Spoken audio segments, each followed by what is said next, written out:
Have you ever paused to consider what truly distinguishes those who achieve extraordinary, almost, impossible success from those who, despite their best intentions, consistently fall short? Mm.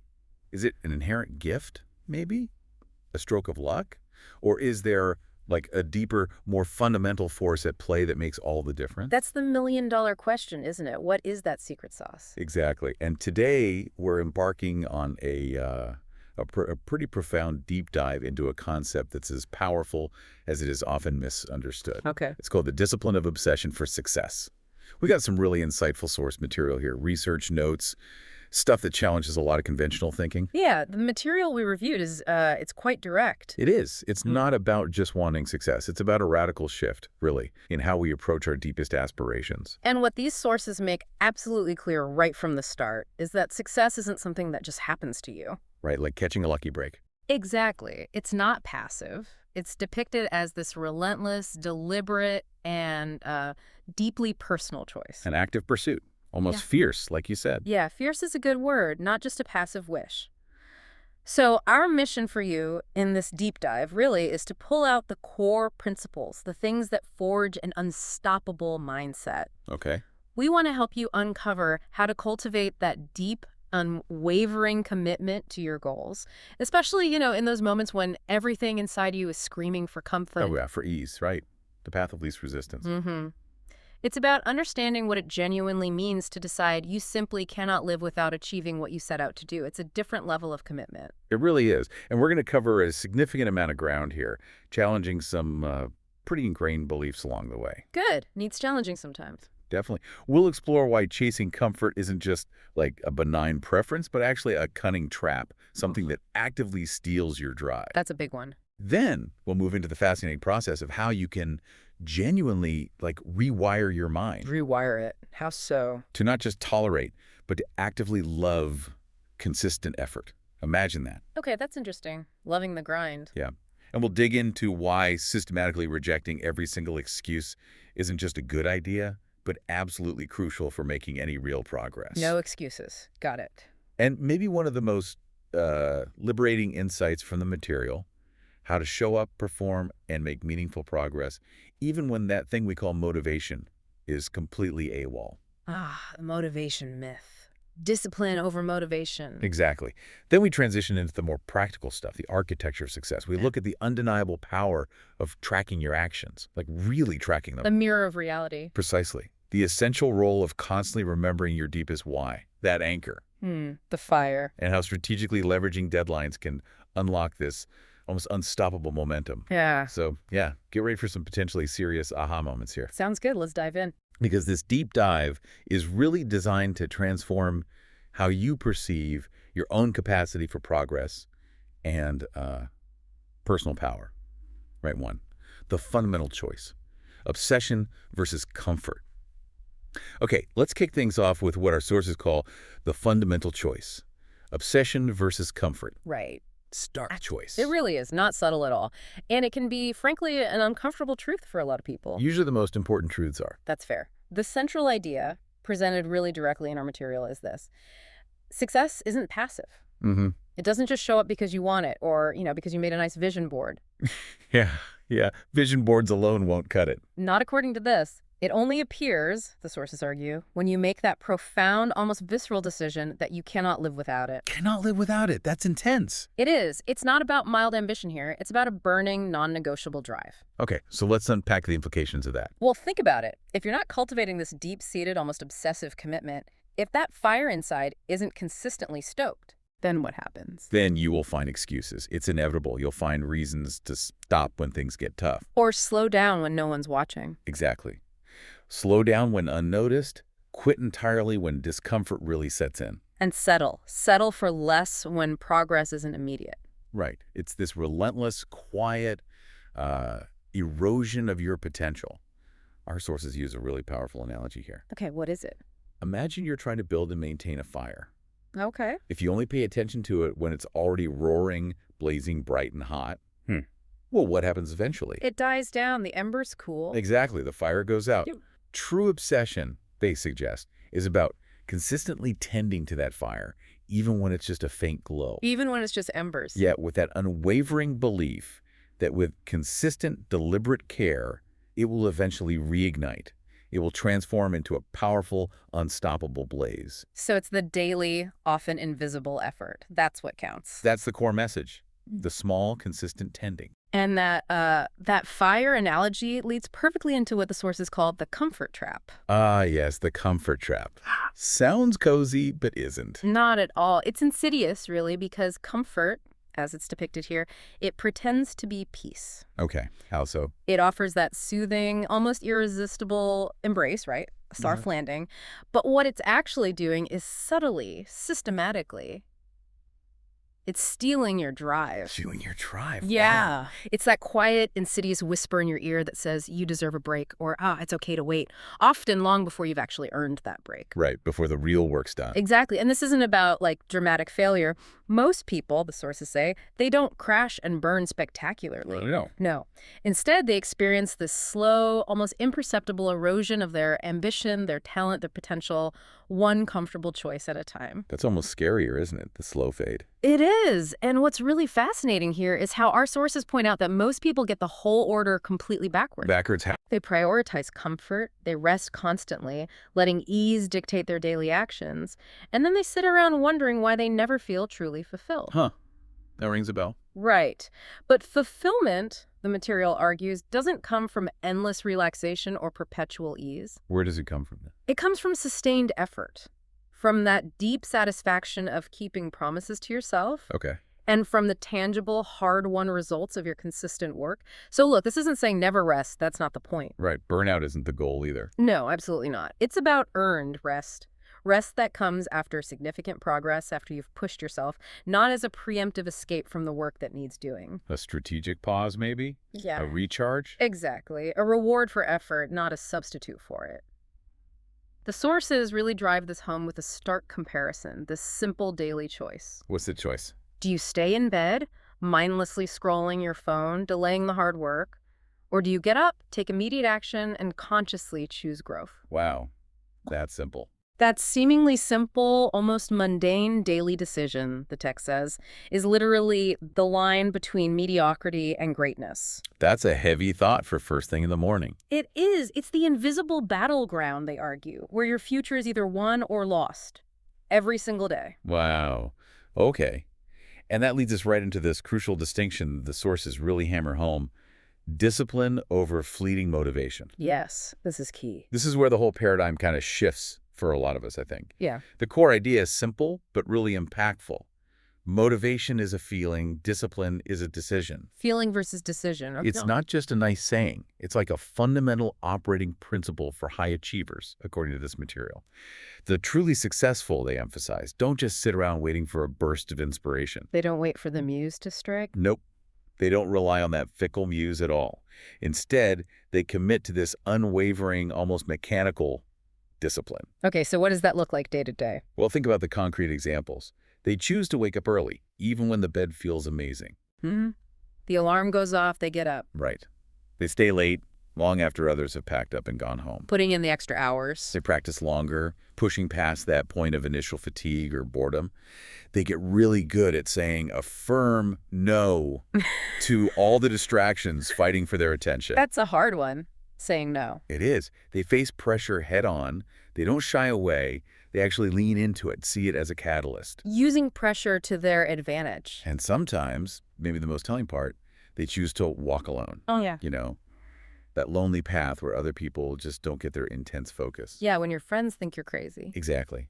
And our sources frame this whole journey, this consistent discomfort, the occasional isolation, as the real test. It's a test of what? The test of how badly you truly want it. It's the crucible where you prove it to yourself and maybe to the world.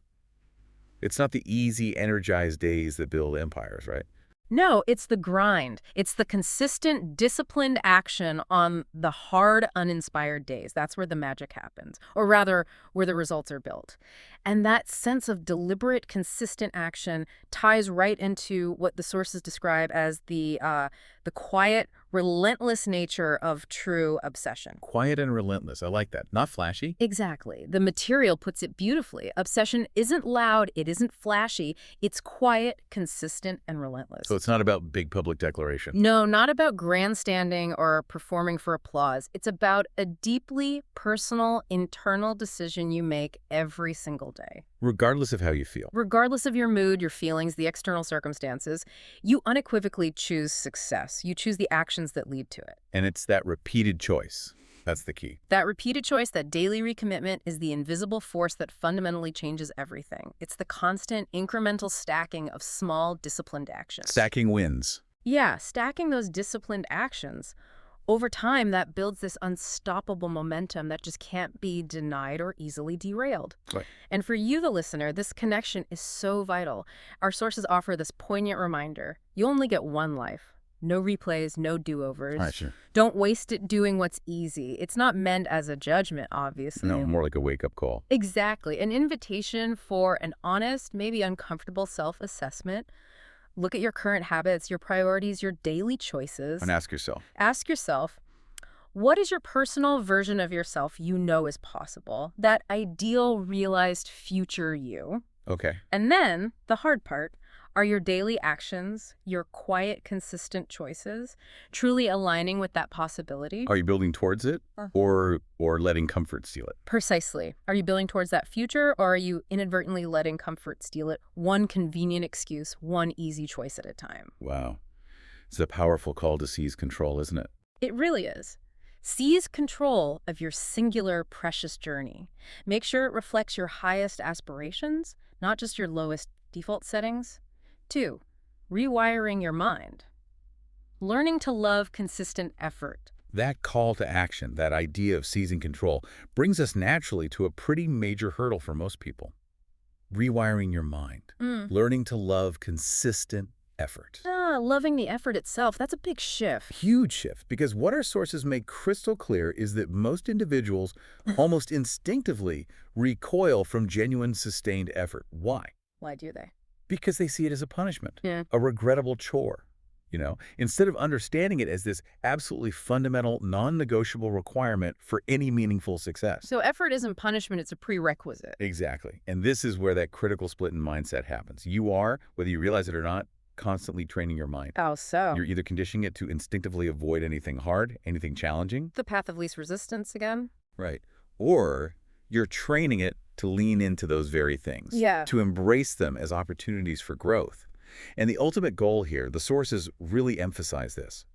It isn't just to endure hard work. Not just grit your teeth and bear it. No, not just push through it. It's to cultivate a deeper relationship with it. To genuinely learn to love hard work. Love it. Really? Yeah, it's a complete reframing. Think about it like physical training. Lifting weights. Okay. If you see lifting heavy weights as just punishment, a painful obligation, you'll dread every single session. You'll find reasons to skip. Sure, makes sense. But Yeah. if you start to see that discomfort, that muscle burn, as the direct, undeniable pathway to the strength you want, the vitality, the physique. Then the pain has a purpose. Exactly. Then you don't just endure the burn, you might actually seek it out. You embrace it because you understand its profound, transformative purpose. And the sources say this applies to any kind of sustained effort. That's the argument. Mental effort, creative effort, building a business. Reframe the difficulty as the path, not the obstacle. And this leads to a really powerful insight about high achievers, the winners our sources analyze. That's the insight. They don't just endure difficulty, they've actively built a relationship with it. A relationship with difficulty. Okay. Yeah. They see consistent effort not as some annoying obstacle to get over, but as an inherent, non-negotiable part of the journey itself. They accept it as part of the deal. Totally. They've long since stopped looking for those magic shortcuts or trying to game the system.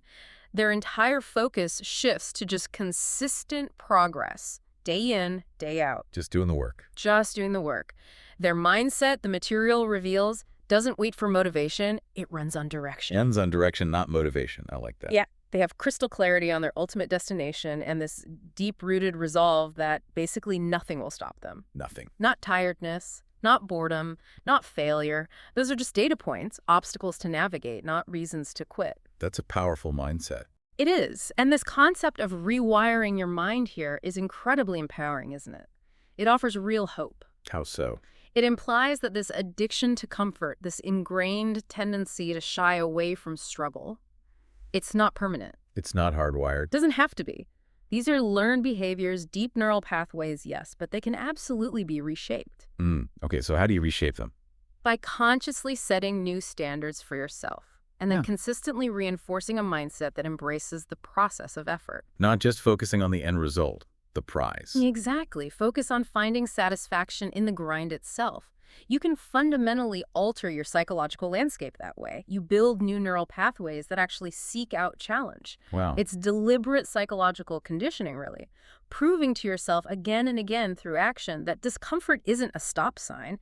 It's a signal that growth is happening. That makes sense. Yeah. And that mental back and forth, that constant internal negotiation we all do, it's exhausting, isn't it? Oh, unbelievably draining. Our sources make this really powerful, often overlooked point. Most exhaustion doesn't come from effort itself. It comes from resistance. So it's not the work itself, it's fighting the work. A lot of the time, yes. It's rarely the actual physical or mental task that wipes us out most profoundly. It's the internal battle. The complaining voice in your head. Yeah. The dreading the grind before you even start, the negotiating with yourself, that drains far more energy than actually doing the thing. Okay, so what's the fix? The solution offered is almost disarmingly simple, but really effective. The only cure is action. Just do it. Pretty much. Just do the work, without overthinking it, without negotiating, without letting that internal debate consume you. Easier said than done sometimes, but okay. True. But every single time you choose to show up, every time you take action without making an excuse, your mind notices. It registers that. That's a little check mark for discipline. Exactly. It's a subtle but incredibly significant reinforcement of your new standard. Your discipline gets stronger, your resolve hardens, your capacity expands. And eventually. Eventually, something profound shifts. You stop dreading hard work. You actually start to expect it, anticipate it, as just part of the deal. You normalize it. Yes, you no longer demand that things be easy. You just require that they matter, that the effort is worthwhile. So you stop chasing hacks and quick fixes. Right. You cultivate this deep understanding that consistent, relentless effort isn't punishment. It is unequivocally power. Real power. And this journey, this path of consistent, deliberate effort, it can often be, as our sources point out, a deeply solitary one. Yeah, that resonates. If we kind of zoom out to the broader human experience, the material says effort gets lonely. How so? You will often find yourself working in silence, without applause, without immediate recognition, without constant validation from others. It's just you and the work. Just you and the unwavering grind. And this, the sources explain, is precisely the point where many, many people falter. They quit. Why then? Because they went into it expecting external cheers. They expected a spotlight, some kind of immediate public approval or validation for their efforts. And when it doesn't come? They lose steam, they question if it's worth it. But when your mind has been properly trained, when you've built that internal fortitude, You don't need the external validation. you just don't need it in the same way. You possess an inner reason, that deep personal why we talked about, that is stronger than your feelings. Stronger than the need for praise. Stronger than your momentary desire for comfort or praise. It's realizing that motivation is often just a fleeting visitor, but routine, consistent habit. That's everything. Routine is the bedrock. Totally. Hard work stops being just an obligation and becomes your job. Your job. Meaning, Not just for money necessarily, but for the profound, ongoing purpose of building your future, of meticulously crafting and becoming the person you said you wanted to be. keeping that promise to yourself. Exactly. It's a daily, unwavering decision to move forward, no matter how slow the progress seems, no matter how heavy the load feels, guided by that internal compass that doesn't waver just because things get tough. That's such a powerful way to frame it. Shifting from needing external cheers to having that internal compass, our sources propose that the single most impactful thing you can do, maybe, is to make hard work normal. Normalize the grind. Yeah. Strip away all the emotion, all the drama we often attach to effort. Stop making it optional, something you might do if you feel like it. Make it automatic. Automatic how? Like routines. Exactly. Creating non-negotiable anchors in your day. If it's time to work out, you train. period. No debate. No debate. If it's study time, you study. If it's time to work on your project, your business, whatever, Yeah. you build. No overthinking, no internal negotiation, just action. Takes the decision-making fatigue out of it. Right. When you reach that critical point, hard work isn't something you have to force anymore. It becomes part of your identity. Yes. It transforms into an inherent, integrated part of who you are. You stop complaining about the effort, you shed that fear of difficulty, And instead, you embrace it. You respect it. Because you understand, deep down, that this consistent, disciplined effort is precisely what separates the average from the elite. it's the differentiator. It's the relentless, day-in, day-out pursuit, completely divorced from your mood or external circumstances, that truly defines your trajectory. It becomes your standard, not some heroic exception. And this profound internal shift brings us right to the core of the mental battle for consistency. A mental battle. Okay. What's truly fascinating here, and a key insight from our sources, is that the hardest part of any sustained effort, it isn't usually physical, it's fundamentally mental. What part of it is mental? It's that exhausting internal negotiation you have with yourself, that constant need to convince yourself to start when you just don't feel ready. Yeah, getting started is often the hardest part. Totally. And then staying consistent when the progress is frustratingly invisible, when you're putting in the work but not seeing results yet. The plateau phase. Exactly. And that uncomfortable, often confronting self-reflection when you know deep down you haven't given your absolute best. Facing that honestly. Ouch, yeah. This raises an important question for all of us, doesn't it? Where do we usually focus most of our energy in self-improvement? Oh, yeah. Is it mainly on the external task itself? Or do we kind of neglect the crucial internal commitment, the mental fortitude required to see it through? Huh. That's a good question. Probably focus too much on the external task. I think many do. Our sources emphatically suggest that if you win this internal mental battle, if you master the art of consistently showing up for yourself, you will inevitably win everywhere else. Win the internal battle, win externally. Pretty much. You actually become uncomfortable without effort. Doing less than your best starts to feel fundamentally wrong. Like it's out of alignment with who you are. Exactly. It's not about self-punishment. It's about establishing a new, higher internal standard. Yeah. An almost allergic reaction to mediocrity in your own performance. Okay, and confidence, what does that fit in? Confidence. Real confidence, the material meticulously explains, doesn't come from external praise or fleeting successes or some sudden feeling of power. No. Where does it come from? True, unshakable confidence is built brick by painstaking brick through the steady, undeniable accumulation of keeping promises to yourself. Keeping promises to yourself. Yeah, it's born from consistent repetition, from unwavering adherence to your internal standards, day after day, year after year. It's earned. You build it. It's not given to you. Monas 3. The silent saboteur, rejecting every excuse. Okay, now let's pivot. Let's talk about maybe the most insidious enemy of all this progress we're discussing. Our sources call it the silent saboteur, rejecting every excuse. Excuses, the progress killer. Exactly. And it's incredibly dangerous precisely because, as the sources state, excuses are the biggest enemy of progress because they sound reasonable. Yeah, they're sneaky. They don't sound like outright lies. Right. They don't arrive with a big flashing warning sign. Instead, they sneak in quietly, whispering these seemingly logical, justifiable reasons to wait, or slow down, or just give up. Okay, let's dig into that. Why are they so damaging? Because it's crucial to understand these aren't just harmless words or fleeting thoughts. Every excuse is essentially a decision. A decision to not do something. Exactly. And when these decisions are repeated day after day, they gradually, subtly define your life's trajectory, their only real purpose. Protect your immediate comfort. Not protect your future. Not at all. Protect your comfort now. Think about common examples, right? I was just too tired today for skipping the gym. Or it's not quite the right time to launch that project. Perfect example. Or it was just a really long day for not taking that one crucial step toward your goal. Each one, no matter how small it seems. It's a concession, a tiny surrender. Yeah, quiet surrender that chips away at your potential and moves you further from the person you actually want to be. And this insidious pattern, it's deeply tied into the myth of the perfect moment. Waiting for perfection. The great delayer. Totally. What's truly fascinating here is how our sources just absolutely dismantle this widespread belief. They state very directly, if you wait for the perfect moment, you'll wait forever. Ouch.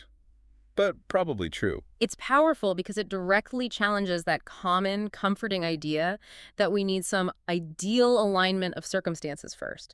Perfect energy, perfect resources, perfect timing. Before we can really start. Right. But the stark truth, they argue, is there is no perfect time. There's only now. Only now, so just start. Just start. Progress, real, tangible progress, begins the exact moment you consciously decide to stop giving excuses any power at all. Stop feeding them. Yeah. Every single excuse, the sources argue, serves one purpose and one purpose only, to keep you exactly where you are. Like a self-imposed cage. That's a good way to put it. A psychological cage. And this dynamic raises an important question for you, the listener. Have you ever noticed in yourself how just a single, almost tiny shift in your internal talk, From what to what? from "this is why I can't" to a defiant "okay, how can I? I'll figure it out." Have you noticed how transformative that tiny shift can be? Yeah, it changes everything. It's like taking back control. It is. It's a powerful declaration of agency, a refusal to let obstacles or internal resistance define your limits. It's the difference between being a victim of your circumstances and becoming the architect of your destiny. And that's the insidious heart of what our sources are calling the self-deception trap. Self-deception. And if you consistently make excuses, if you keep giving them oxygen, you eventually start to believe them. They become your reality. Exactly. And once those excuses become internalized truths, well, you stop pushing yourself. You stop trying. You stop growing. Yeah. You literally halt the process of becoming who you're meant to be. And the long-term impact. The tragic, often overlooked impact is waking up years later, looking around and realizing nothing has fundamentally changed. You're still in the same place, despite all the big dreams and good intentions. That's a scary thought. Wasted potential. It is. And the source material is absolutely unequivocal on this critical requirement for progress. Progress requires honesty. Honesty with yourself. Brutal honesty sometimes. You simply cannot lie to yourself and expect to grow at the same time. It doesn't work. So you can't say you want more, but live like you're fine with less. Precisely. Your behavior, not just your words or wishes, has to be the undeniable proof that your goals actually matter to you. So when your mind offers an excuse, You have to actively, consciously shut it down, confront the truth of the situation, and crucially, replace that excuse with immediate decisive action. replace the excuse with action. Yeah. It's not about beating yourself up. It's about radical self-honesty being the prerequisite for any real transformation. And if we broaden our view here, connect this to the bigger picture, our sources issue a pretty stark warning. Every excuse today is a delay tomorrow. Today's excuse is tomorrow's delay. Okay. These aren't just isolated incidents. These individual delays, they accumulate relentlessly. They metastasize into weeks, months, years of not following through. Think about it. We often rationalize these delays, don't we? We give them softer names. Like what? We call it patience or waiting for the right timing. But the sources powerfully suggest often it's just sophisticated avoidance. Avoidance of what? Avoidance of the discomfort of effort, avoidance of the perceived risk of failure, and ultimately avoidance of the profound responsibility that comes with actually pursuing your potential. Taking ownership. Exactly. And this phenomenon raises an important question for you listening right now. How often do we let an off moment, a single slip-up, or a temporary dip in motivation completely derail us? Yeah, let one bad day ruin the week. Right.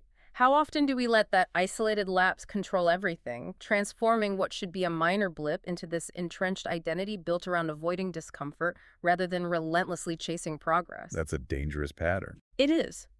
The real danger, the material argues, isn't the single missed workout or that one moment of procrastination. It's letting that moment snowball, letting it become a self-fulfilling story that dictates weeks, months, even years of inaction and unfulfilled potential. So you have to catch those patterns early. Recognize the subtle patterns of self-sabotage before they become defining characteristics. That's key. Okay, so given this pervasive challenge, how do you actually break free? How do you stop the sabotage? What do the sources say? They offer a clear directive. You have to call yourself out. Not harshly, not with self-blame, but with unflinching honesty. Ask yourself the hard questions. Ask yourself a simple, direct question in those moments of temptation. Is this helping me grow? And if the answer is no, Then you make a conscious decision. Yeah. Reject that excuse outright and immediately replace it with action. The message is clear. No negotiation with your limits. face them and push past them. Exactly. Face them, understand them, and then purposefully push past them. And you don't need a crisis to do this. That's another powerful insight here.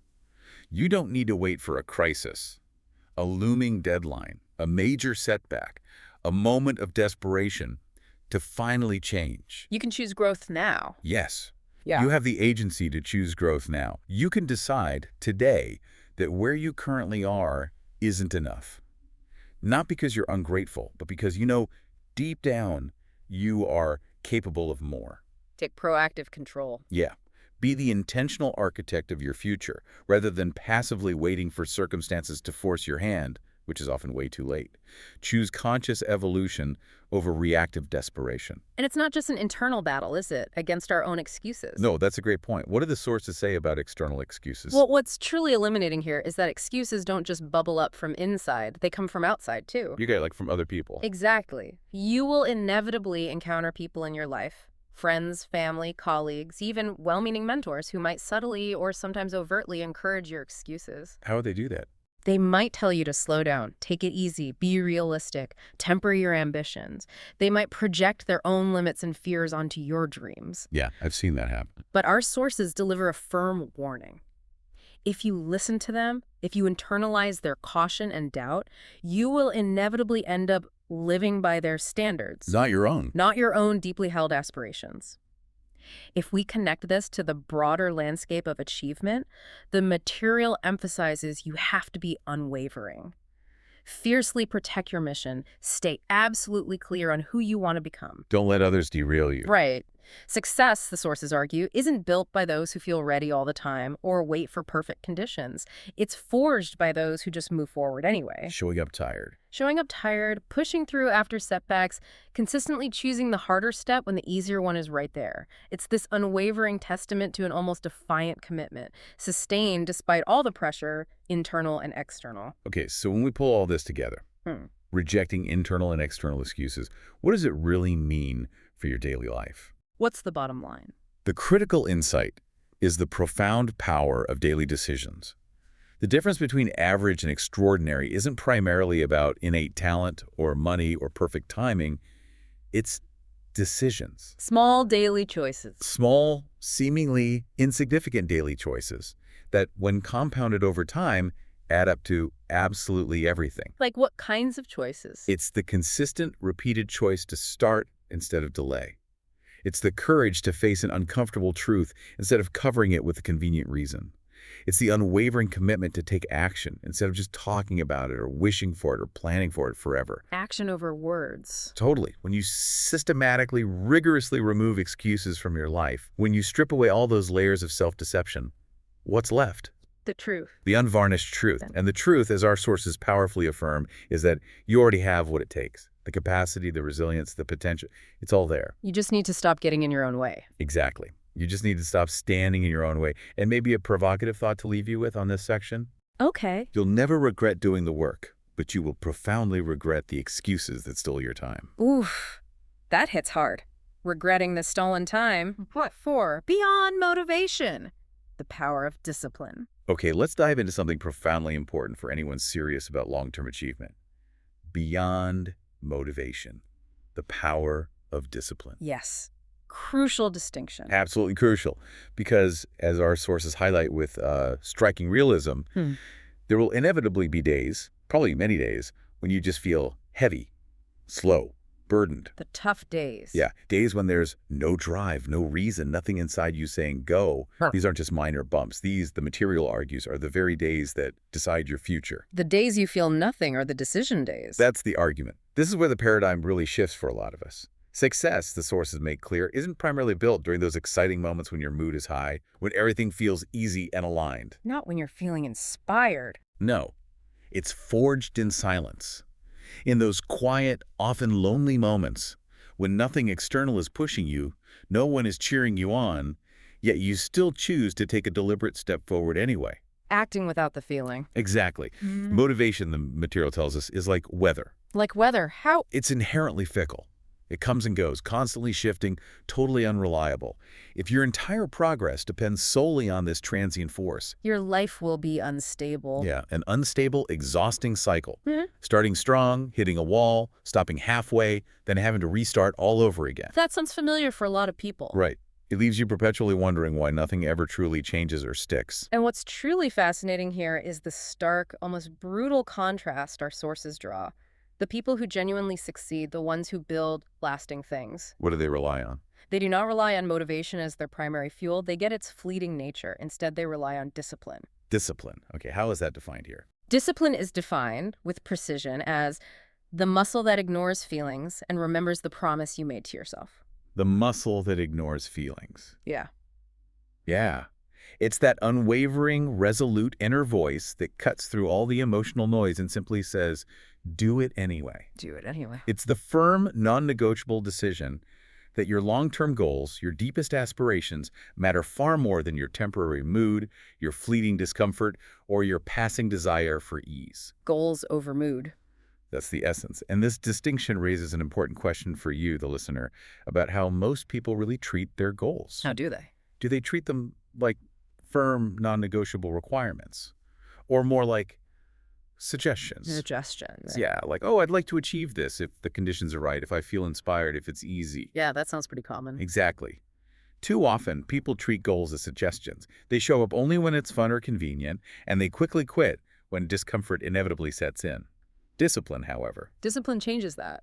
Discipline transforms those cherished goals from mere suggestions into absolute, unwavering requirements. It's the force ensuring your actions consistently align with your deepest aspirations, regardless of your emotional state right now. It's the bridge from intention to reality. Beautifully put. It's the bridge. That's such a powerful distinction. Suggestions versus requirements. And here's another really compelling idea from the sources. Every time you act without motivation, you gain power. Gain power by acting without motivation. How? It's not just a feel-good phrase. It points to a deep psychological mechanism. This is a unique kind of power, an internal strength that most people will never access. Why not? Because they habitually give in to their fleeting feelings. They let their moods dictate their actions and ultimately their future. So choosing action over mood builds power. Exactly. By consciously choosing action, by showing up when every fiber of your being resists, you prove to yourself deeply, unequivocally, that you are serious. You reinforce your own commitment. Yes. And with consistent repetition of that choice, something transformative occurs. Your feelings gradually lose their absolute control over your future. Their grip weakens. Right. That insidious inner voice whispering, rest, wait, do it later. It only has power if you listen to it, if you give it authority. Action silences it. The moment you take decisive action, especially when you don't feel like it, that voice starts to fade. Its influence shrinks. This is a direct path to building immense internal strength, self-mastery, and a real sense of agency. And this consistent, unmotivated action leads directly to what our sources identify as the days that count the most. The days that count most. Which ones are those? They emphasize really clearly that some of your best work will happen on the days you least feel like working. Really? When you feel the worst? It sounds counterintuitive, right? But these aren't just hard days. These are the moments that truly separate you from the majority. They show you, and the world, what you're really made of. Even small, imperfect progress, like a short workout, writing just a few sentences, making one difficult call on these tough, uninspired days makes you fundamentally different. Small wins on hard days matter. Hugely. That unwavering consistency, that effort shown even when the tank feels empty, it compounds over time. It multiplies, doesn't just add up. Exactly. It builds this unstoppable momentum that inevitably creates profound, lasting success. And this observation raises an important question for you to think about. How do you really define winning? What are the options? Is it just about the big, visible victories, the championships, the huge launches, the public praise? Or is it equally, maybe even more importantly, about the thousands of quiet, consistent, often unheralded days when great people just showed up, put in the work, pushed forward, even when they didn't feel like it? Ah, the unseen grind. Exactly. Our sources reveal that those quiet internal victories, those moments of disciplined action against resistance, are the absolute bedrock upon which all external success is ultimately built. It really is a profound internal shift, isn't it? Going from being driven by how I feel to being propelled by who I am. Yes. Identity over emotion. The core idea here is that motivation doesn't move the world. Commitment does. It's not about chasing some fleeting feeling. It's about stopping your reliance on how you feel moment to moment. And starting to rely on. Starting to rely on who you are, on your established identity as someone unequivocally committed to their goals, their vision, their highest potential. Taking responsibility for that identity. Totally. Our sources put the responsibility squarely on your shoulders. No one's coming to push you. This is your responsibility, your life, your vision. On you. It's entirely on you. Claiming that responsibility means actively, relentlessly outworking every single excuse, every internal resistance, every comfortable temptation that tries to hold you back. And there's a paradox here, right, about strength. Yeah, a beautiful, empowering paradox. Yeah. Showing up in moments of weakness when you feel least capable. That builds undeniable strength. Showing up in silence, without external applause. That builds profound character. Showing up in discomfort when everything wants you to retreat. That builds unshakable discipline. So weakness builds strength, silence builds character, discomfort builds discipline. Exactly. And discipline, our sources remind us emphatically, has a staying power that far outlasts any temporary burst of motivation, no matter how exhilarating it feels. Discipline is the constant, reliable engine. So when we boil all this down, what does it really mean for you right now listening to this? What's the immediate takeaway? It means a powerful, almost urgent call to immediate action. Don't wait. Don't wait for... Don't wait for the elusive right mood. Don't wait for perfect timing. And definitely don't wait for some bolt of inspiration from the heavens. The directive is clear. Act now. Move now. Build now. Just start. Imperfect action. Yes. The truly critical moment, the moment that profoundly defines your trajectory, is showing up, especially when it's hard. That's when it counts the most. That is precisely when it genuinely counts, when it unequivocally proves your seriousness to yourself, and crucially, when average people quit and you don't. That's the separation point. That's the separation point. This is a fundamental principle. Your future, the life you want to build, is forged in the crucible of present, often uncomfortable action. Not in future intentions. Exactly.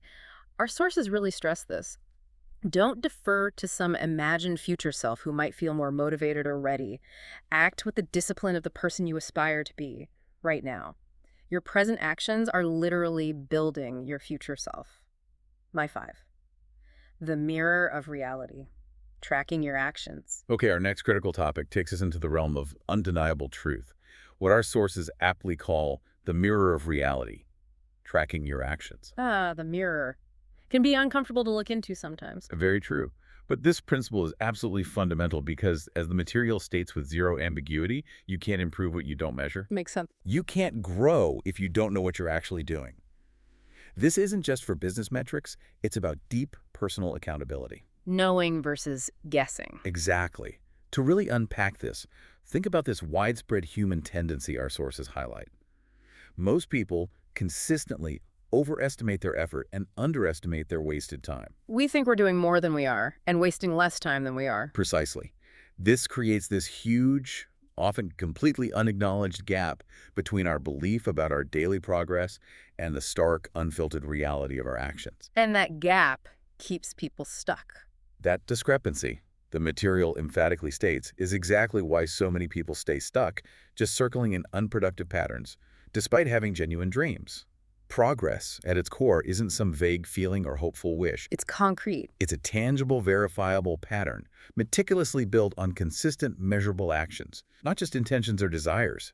You can wish for a garden all day long. But only planting and tending makes it grow. Exactly. Actions, tracked actions, are the planting and tending. And this is precisely where that pervasive deceit of the mind becomes such a critical, often invisible obstacle. The mind lies again. Our sources issue a powerful warning. Your mind lies.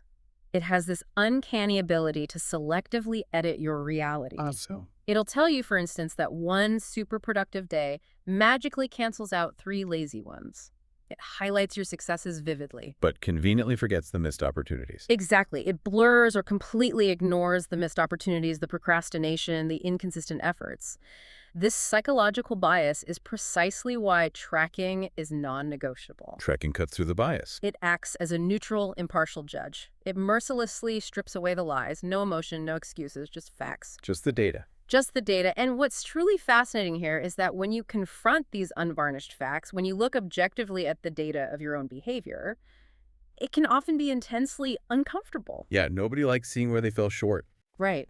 It might reveal patterns you'd really rather not acknowledge, but this very discomfort, our sources assert, is precisely what sparks growth. Discomfort sparks growth. It's the necessary friction for change. Avoiding this uncomfortable truth won't protect you. It only delays the inevitable confrontation with reality, keeping you stuck. Tracking, then, isn't just data collection. What is it then? It's an essential, often initially painful, but ultimately liberating step towards profound self-awareness and honest self-assessment. Okay, so how do you actively fight this built-in tendency towards self-deception? What's the practical step? Our sources give a clear, actionable directive. You must make the invisible visible. Make the invisible visible. Okay. If you genuinely claim you're working hard, then the challenge is prove it with verifiable data. If you say you're deeply committed to a goal. Show the commitment on paper. Exactly. Show it on paper, in a spreadsheet, in an app. If you are truly serious about making significant change in your life, then back up that intention with undeniable, measurable data. And this isn't for showing off to others? Not at all. This isn't an exercise for anyone else's approval. It is profoundly and solely for yourself. Why? What's the internal benefit? Its purpose is to silence those insidious internal lies that keep you stuck, to stop you from thinking you're progressing when you're just spinning your wheels. Okay. Does the tool matter? Fancy apps needed? Not necessarily. The tools don't need to be complex. You could start incredibly simply. A plain notebook, a whiteboard, a basic spreadsheet, a straightforward habit tracking app. The sources are clear. The tool doesn't matter. What matters is proof. The act of tracking is the key. Yes, the act of consciously recording, reviewing, and reflecting on your actions. That's where the transformative power is. It's the ritual of self-auditing that unlocks genuine progress. And that undeniable proof that data generates an incredibly powerful benefit.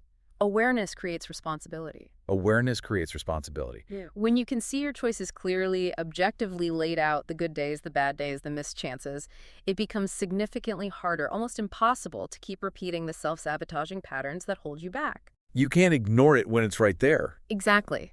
Success isn't built on one big heroic moment. It's meticulously constructed from consistent daily patterns, if you're not actively tracking. You don't notice when the patterns slip. Right. You won't notice when those crucial positive patterns start to subtly slide. One missed habit easily turns into two.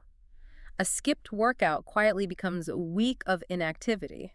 But with tracking, you catch these deviations early. Allowing for quicker adjustment. Much quicker adjustments and a much stronger alignment with your long-term goals. If we connect this to the broader picture of self-mastery, tracking creates this vital feedback loop. What kind of feedback? It empowers you to ask yourself honestly each night, did I live today like someone truly serious about their goals? If the answer is no. If the answer, based on your data, is no, then you own it. No excuses, you pivot, you fix it immediately for tomorrow.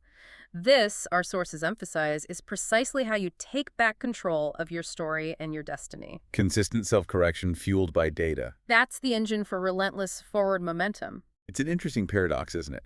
How so many people desperately want transformation. But resist the work needed. Yeah, they resist the very reflection and introspection required to get it. They want the results of accountability, but instinctively shy away from the actual act of being accountable. Why do you think that is? Fear, maybe. Right. Discomfort. That's probably why, as the sources point out, the vast majority tend to stay stuck, never really breaking through. If you genuinely want to cultivate an obsession with success, You need an obsession with tracking. you need a corresponding obsession with personal performance data.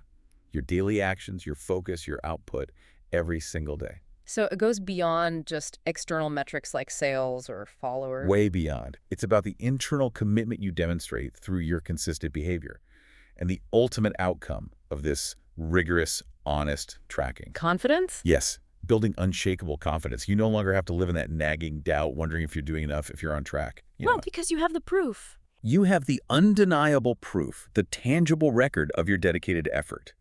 This isn't flimsy external validation. It's deep, internal, data-backed certainty.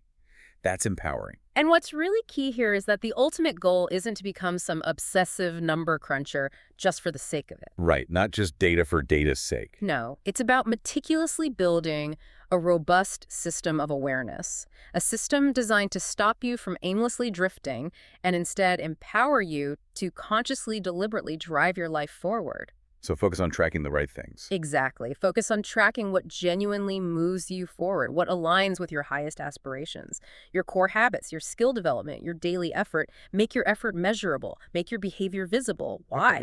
To build trust with yourself. You prove to yourself through objective data that you are someone who shows up, who follows through, who commits. Building self-trust through tracking. Interesting. Yeah, and this commitment to tracking, this willingness to look unflinchingly in the mirror, it raises that important question again. Why do people resist it so much? What do the sources suggest? Often it's because they harbor this deep fear of facing the uncomfortable truth, the truth of wasted time, inconsistent effort, shortcomings. Facing reality can be hard. It can be.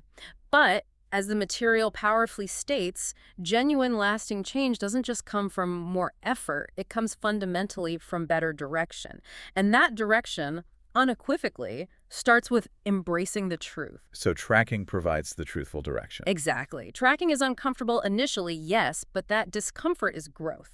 The ones who rise, the ones who achieve extraordinary things, are consistently the ones who stare their reality in the face and absolutely refuse to settle. They confront their truths, and then they act on them. Precisely. Right? Min 6, the anchor in the fire. Remembering your why and harnessing pressure. Okay, we've covered internal discipline, external accountability through tracking. Now we hit two incredibly powerful, almost primal motivators our sources bring to light.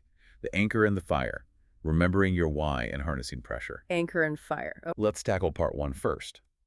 Building hunger by remembering why you started.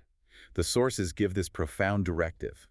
Remind yourself, reconnect, recommit every single morning before the day begins. Every morning, a daily ritual. Yeah, not just a suggestion. It's framed as an imperative. Before the day grabs you and pulls you everywhere, Carve out that time. carve out that sacred time to ask yourself some really fundamental, deep questions. Like what? Like, why am I doing this? Who needs me to stay focused? Who needs me to show up to succeed? What future, what version of myself, what impact will I lose forever if I give up now? Wow. Those are heavy questions to start the day. They are. But it's not just a feel-good thing. It's a daily, non-negotiable reaffirmation of your deepest purpose, grounding yourself in your core reasons. And this daily reconnection, it goes way beyond just listing goals, right? It's about something deeper. What's deeper? It's profoundly about identity. It's about forging this resolute commitment to never, ever become the kind of person who gave up on themselves, who abandoned their highest dreams. Living up to your own potential. Yeah, consistently living in alignment with your highest standard, not your lowest comfort. So when you feel tired, when you're drifting, when those excuses start whispering. Check back in with your why. Exactly. The first point of recalibration is check back with your reason, your profound why. That reason is your anchor. The anchor, okay. It's also the fire inside you that doesn't die just because today feels heavy, just because things are tough. This internal compass helps you remember, viscerally, Remember what? that temporary discomfort is always fleeting, but the bitter taste of regret, of unfulfilled potential, that lasts a lifetime. Oof. Discomfort is temporary, regret is forever. That's the core message there. And our sources reveal a crucial insight about people who sustain success long term. What's the insight? They never forget why they started. They maintain this unwavering connection to their initial mission, to what they're truly working for, the vision that first sparked their passion. That why keeps them going. It's precisely what keeps them going. It propels them forward even through the most brutal setbacks, through those deserts where progress seems impossible. But this requires... Requires what? It requires profound clarity. A reason so personal, so emotional, so honest, you simply can't ignore it. Not a superficial reason. No. It has to be a why that resonates deep in your bones, Yeah. a purpose that transcends fleeting moods and all the external noise and distraction. Absolutely. And when you cultivate that kind of deep, personal, emotional reason, you discover something amazing. What's that? You find you don't really need external pushing anymore. Yeah. You don't need someone else prodding you or validating you constantly. You push yourself. You intrinsically push yourself. You get up without being told. You put in the hours without needing constant praise because your mission, your why, simply matters more than your mood right now. It becomes an internal engine. Yeah, an engine of self-driven momentum that's incredibly powerful, almost unstoppable. Our sources nail this perfectly with a profound insight. Hunger doesn't come from wishing. Where does hunger come from then? Hunger comes from remembering that deep, visceral why. That's the inexhaustible fuel. That's what generates that unshakable, relentless resolve. Okay, so that's the anchor, the fire within. Now let's shift to part two, which is equally critical. Creating pressure with deadlines you cannot escape. Ah, deadlines. The great motivator or stressor. Right. But this is key for people stuck in perpetual planning mode. Hmm. Our sources highlight this crucial, often overlooked danger. When there's no pressure, no genuine sense of urgency. Action becomes optional. Exactly. And when action is optional, it almost always defaults to inaction, to putting it off. This, the material soberly explains, is how people waste entire years. Just saying tomorrow. Constantly telling themselves, I'll start tomorrow, or I'll begin when I feel perfectly ready, only for that mythical tomorrow to endlessly become next month, then next year, and nothing fundamentally changes. And that's precisely why deadlines matter so much. Why pressure, when applied strategically, isn't a burden, but a powerful catalyst. How did deadlines catalyze things? Deadlines, our sources explain, have this remarkable ability to shift your brain. They immediately elevate your focus. They transform a casual idea, a distant dream, into an urgent, serious priority. Takes it from someday maybe to must do now. Exactly. Without a firm deadline, your mind naturally drifts. It conjures comforting stories about having plenty of time, lulling you into waiting, and while you wait, strategizing for perfection. Life slips by. Your precious finite life inevitably slips by. It's fascinating, actually, the almost immediate neurological response. What happens in the brain? When confronted with a clear endpoint, the brain suddenly focuses with an intensity it just doesn't have otherwise. It prioritizes, activates, mobilizes resources differently. That vague someday project becomes an urgent requirement, forcing clarity and execution. That's exactly why when you set a real deadline, a concrete date, when you cannot escape, everything changes. What changes specifically? That internal negotiation, Yeah. the endless back and forth about whether you feel like it, whether it's the perfect time, all of that just drops away. You stop waiting for motivation. You stop waiting for motivation, stop checking your feelings. You simply, unequivocally start executing. The internal resistance plummets because the external pressure is undeniable. It forces you past analysis paralysis into action. And the impact of that is immediate and profound, isn't it? You make fundamentally different choices when that clock is ticking. How so? You think sharper, you work faster, you stop tolerating delay. It's not just about speed, it's about ruthless efficiency. Laser-like prioritization of what truly matters. Procrastination becomes too expensive. Exactly. Procrastination, the comfort of endless preparation, suddenly becomes an unaffordable luxury. Your mind, under pressure, finds creative solutions it might never have found in a state of relaxed complacency. And this is a key insight into the highest achievers. The fastest risers, our sources argue, aren't always the most naturally talented or resourced. Who are they then? They are consistently the ones who create pressure on purpose. They actively, deliberately set deadlines that scare them a little. Deadlines that scare them. Yeah, deadlines that intentionally push them out of their comfort zones, replacing ease with unwavering, non-negotiable commitment. They get that real growth rarely happens in cozy comfort. It's forged in the fire of self-imposed challenge. Exactly. Forged in the crucible of urgency. So this approach is really a powerful call to just purge all that vague, open-ended language from how we talk to ourselves. Get rid of soon and someday. Yeah. Stop habitually saying soon or someday or eventually. If something truly matters, if it's genuinely tied to your why, then it absolutely needs a real concrete date. A deadline that demands action now. Demands action now, even if that action is messy or imperfect. And the sources are explicit on this key psychological point.